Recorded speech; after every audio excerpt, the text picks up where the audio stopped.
சொந்தங்களுக்கு வணக்கம். இந்த வீடியோவில் 2 விஷயம் பார்க்க போகிறோம். ஒன்று வந்து இப்பொழுது ஒரு சில மணித்தியாலங்களுக்கு முன்னர் யாழ்ப்பாணத்தில் மீண்டும் இன்னொரு இளைஞர் ஒருவர் கைதாகி இருக்கிறார். பிரபல வர்த்தகர் ஒருவருடைய மகன் போதை வஸ்து விற்பனை செய்து கொண்டிருக்கின்ற போது கைதாகி இருப்பதாக செய்திகள் வழியாகி இருக்கின்றன. அது மட்டுமில்லாமல் யாழ்ப்பாணத்தில் அல்ல, இலங்கை பூராவும் 12 வயதுக்கு குறைந்த மாணவர்கள் கைபேசி பயன்படுத்துவது தடை செய்யப்பட போகிறது. இது பற்றி செய்திகள் வெளியாக இருக்கின்றன.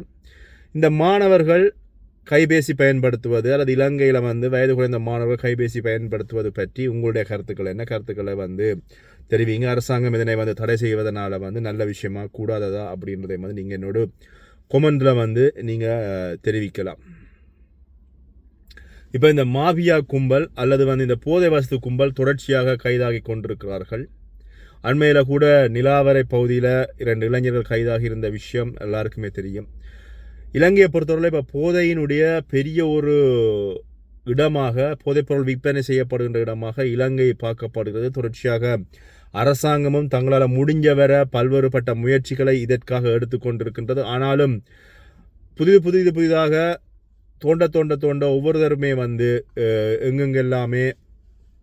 எங்கெல்லாமோ இந்த போதைப் பொருட்கள் விற்பனை செய்பவர்கள் இப்போ தொடர்ச்சியாக கைது செய்யப்பட்டு கொண்டிருக்கிறார்கள் அப்படின்றதான் உண்மை.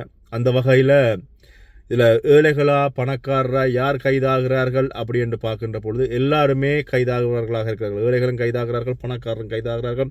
குறிப்பாக பிரபல வியாபாரிகள், அவர்களுடைய பிள்ளைகள், ஆசிரியர்கள், மாணவர்கள், ஓய்வு பெற்ற ஆசிரியர்கள், ஓய்வு பெற்ற அரசாங்க உத்தியோகத்தர்கள் அப்படி என்று சொல்லி தொடர்ச்சியாக நிறைய பேர் இந்த கைதுகள் இடம்பெற்று கொண்டிருக்கின்றது அப்படின்றதுல எந்தவித மாற்று கருத்தும் இல்லை. அதே மாதிரி இன்று மாலை பார்த்தீங்கன்னு சொன்னால்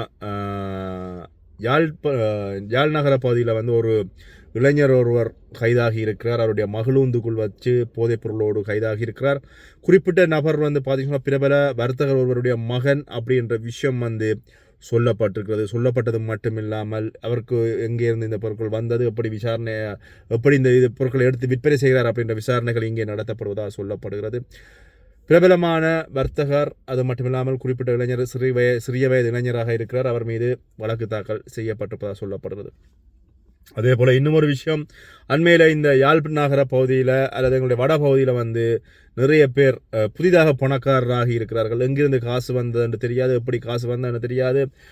அவர்களை தேடி கண்டுபிடிக்கின்ற வகையில் அரசாங்கம் இந்த பணங்கள் எப்படி வந்தது, சொத்துக்கள் எப்படி குவித்தார்கள், எங்கெங்கிருந்தெல்லாம் இந்த சொத்துக்களை இவர்கள் வாங்கினார்கள் அப்படின்ற வகையில் வடபகுதியில் இருக்கின்ற போலீசார் குற்றப்புலனாய்வு பிரிவினருடன் சேர்ந்து நடவடிக்கைகளை ஆரம்பித்திருக்கிறாங்க.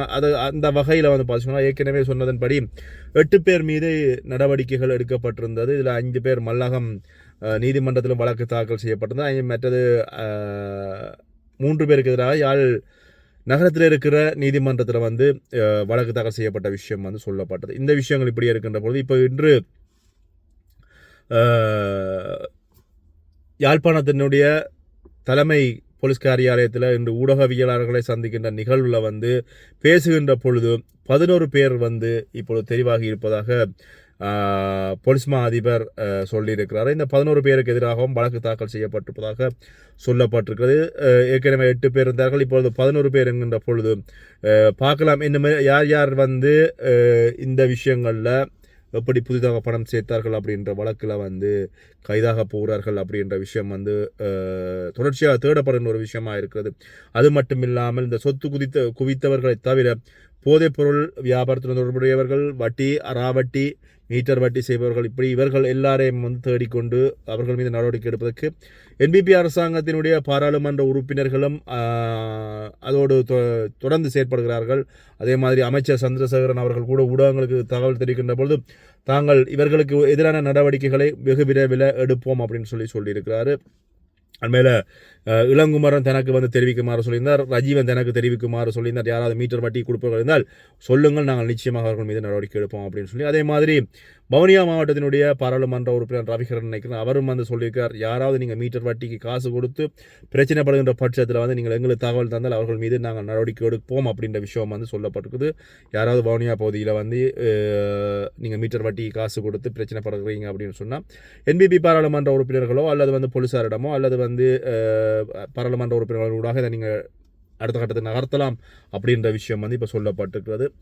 உண்மையில் இந்த விஷயங்கள் இப்படியே இருக்கின்ற பொழுது இன்னொரு விஷயம் வந்து பார்த்தீங்கன்னா இலங்கையில் மாணவர்கள் கைபேசி பயன்படுத்துவது தடை செய்யப்படுகின்றது அப்படின்னு சொல்லப்பட்டிருக்கிறது. இந்த கைபேசி பயன்பாடு அப்படின்றது பெரிய ஒரு பிரச்சனையாக இருக்கிறது. ஒரு விஷயத்தை நான் இதுக்குள்ள வந்து சொல்லிக்கொண்டு அங்கே போகலாம். அதாவது இந்த ஐஃபோன், ஆண்ட்ராய்ட், சாம்சங் இப்படி நிறைய ஃபோன் வகைகள் இருக்கிறது. ஐஃபோனில் நார்மலாக இந்த வைரஸ் பிரச்சனை இல்லை, அல்லது வந்து பாலியல் சம்பந்தமான வீடியோக்கள் வந்து உள்ள வருவது சரியான குறைவு. அதை நாங்கள் தடை செய்வதற்கான வாய்ப்புகள் இருக்குது. இல்லை வந்திருந்தாலும் அது 1-2 வீடியோக்களோட போயிடும். ஆனால் இந்த ஆண்ட்ராய்ட் ஃபோன்லேயோ அல்லது வந்து இந்த சாம்சங் ஃபோனோ அல்லது இதர ஆண்ட்ராய்ட் ஆப்ஸ் உள்ள ஃபோன்களில் நீங்கள் ஒரு தடவை ஒரு வீடியோ வந்துவிட்டு சம்டைம் நீங்கள் விரும்பியோ விரும்பாமல் நீங்கள் அதை பார்த்து விட்டீங்கன்னு சொன்னால் தொடர்ச்சியாக அந்த வீடியோக்கள் வருவதற்கான வாய்ப்புகள் இருக்கிறது. ஒரு வீட்டில் கணவனோ மனைவியோ அல்லது ஏதாவது ஒரு வீடியோ பார்த்துட்டோம்னு சொன்னால் அந்த வீடியோ தொடர்ச்சியாக வரும். அதை வந்து அவதானமாக இருங்க. பிள்ளைகள் இருக்கிறவர்கள் தயவுசெய்து உங்களோட பிள்ளைகள் கைபேசி யூஸ் பண்ணுறார்கள் அப்படின்னு சொன்னால் இப்படியான வீடியோ பாலியல் சம்மந்தமான வீடியோக்கள் வருதுன்னு சொன்னால் நீங்கள் அதை வந்து ஹைட் பண்ணீங்கன்னு சொன்னால் அது போயிடும், வராது. அதாவது தொடர்ந்து வருதுன்னு சொன்னால் நீங்கள் அந்த ஃபுல்லாக ஃபோனை வந்து ஏதாவது ஒரு எல்லாத்தையும் அழிச்சோ ஏதோ செஞ்சு அதை வராத மாதிரி பண்ணணும். இந்த விஷயத்தில் வந்து அவதானமாக இருங்க. இந்த விஷயம் இப்படி இருக்கின்ற பொழுது இலங்கையினுடைய அமைச்சர் சொல்லியிருக்கிறாங்க சாவித்திரி அவர்கள் என்னன்னு சொன்னால் 12 வயசுக்கு மேற்பட்ட சிறார்கள் வந்து கைபேசி பாவிப்பது தடை செய்யப்படுவது என சொல்லப்பட்டிருக்கிறது. இதுக்காக பாராளுமன்றத்தில் சட்டங்கள் இயற்றப்படும் அப்படின்னு சொல்லப்பட்டிருக்கிறது. நிச்சயமாக நல்ல ஒரு விஷயம். பாராளுமன்றத்தில் சட்டங்கள் இயற்றி அதனை தடை செய்கின்ற பட்சத்தில் வந்து அங்கிருக்கின்ற பிள்ளைகளினுடைய எதிர்காலம் நல்ல வழியில் போவதற்கான வாய்ப்புகள் இருக்குது. நான் ஏற்கனவே சொன்னது போல் ஆண்ட்ராய்ட் ஃபோனுகளில் வந்து இதை பாலியல் சம்பந்தமான வீடியோக்கள் வருகின்ற பொழுது பிள்ளை வந்து கெடுவதற்கான வாய்ப்புகள் இருக்குது. வெளிநாடுகளை பொறுத்தவரையில் இப்போ ஐரோப்பிய நாடுகள் அல்லது பிரான்ஸை பொறுத்தவரை வந்து பார்த்தீங்கன்னா 16 வயசுக்கு மேற்பட்ட பிள்ளைகள் தான் வந்து ஃபோன் பாவிக்கலாம். அதுக்கு உட்பட்ட பிள்ளைகள் ஃபோன் பாவிக்கலாம், பாடசாலையை கொண்டு வர முடியாது அப்படின்ற ஒரு சட்டம் வந்து இங்கே சொல்லப்பட்டிருக்கிறது. ஆனால் இலங்கையை பொறுத்தவரையில் இப்போ 12 வயசுக்கு உட்பட்ட பிள்ளைகள் கைபேசி பாவிக்க முடியாது அப்படின்னு சொல்லப்படுகிறது. உண்மையில 12 வயசுக்கு உட்பட்ட பிள்ளைகள் கைபேசிக்கு பாவிக்கக்கூடாது அப்படின்னு சொல்வதை வந்து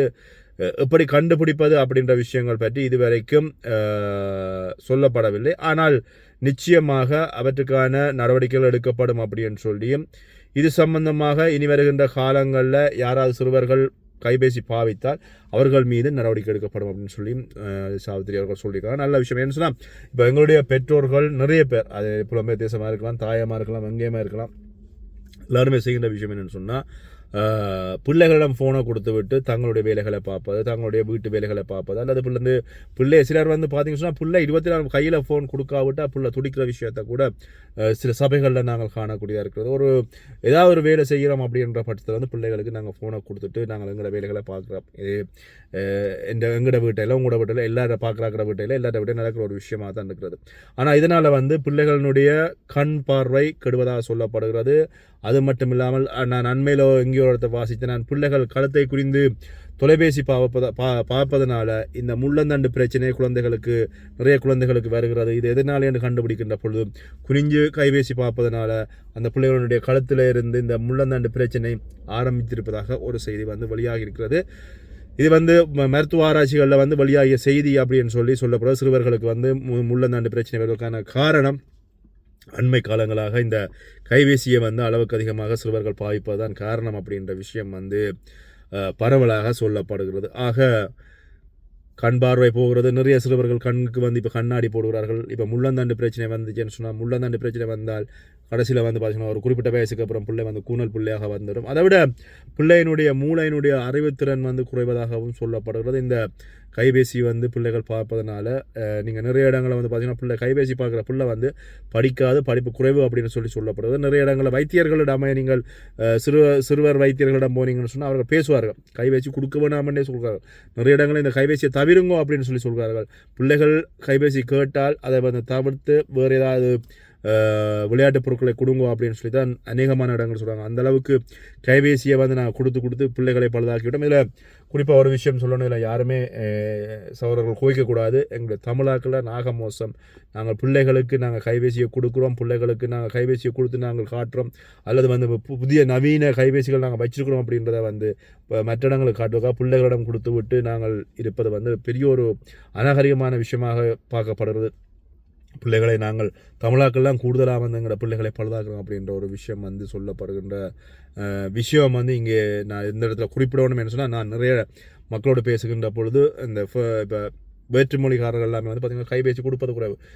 அதே மாதிரி எங்களோட இந்த ஆப்பிரிக்க இனத்தவர்களும் வந்து எங்களை போல தான் கொஞ்சம் கைபேசியை வந்து பிள்ளைகளிடம் கொடுத்து பிள்ளைகளை பழுதாக்கி விட்டார்கள் அப்படி என்று சொல்லப்படுது. அவதானமாக இருக்கும். உங்களோட பிள்ளையோட படிப்புகள் போவது மட்டும் இல்லாமல் பிள்ளை நீங்கள் கைபேசி கொடுத்தீங்கன்னு சொன்னால், பிறந்த குழந்தை கைபேசி கொடுத்தீங்கன்னு சொன்னால் பேசுவதற்கான காலம் வந்து பின்னுக்கு போவதாக கூட சொல்லப்படுகிறது. பிள்ளை வந்து உடனடியாக பேச வேண்டிய வயசில் பேசவில்லை அப்படின்னு சொல்லி பின்னோக்கி பிள்ளை வந்து போவதாகவும், பிள்ளையினுடைய மூளையினுடைய விருத்தி வந்து குறைவாக இருப்பதாக அப்படி நிறைய காரணங்கள் சொல்லிக்கொண்டே போகிறார்கள். அதனால் வந்து இந்த விஷயத்தை வந்து அவதானமாக இருங்க. நல்ல ஒரு விஷயம் இலங்கையில் வந்திருக்கிறது. அது 12 வயசு இல்லாமல் கொஞ்சம் ஒரு 15 வயசுக்கு உட்பட்டதாக இருக்கலாம். ஆனால் 12 வயசு வந்திருக்கிறது.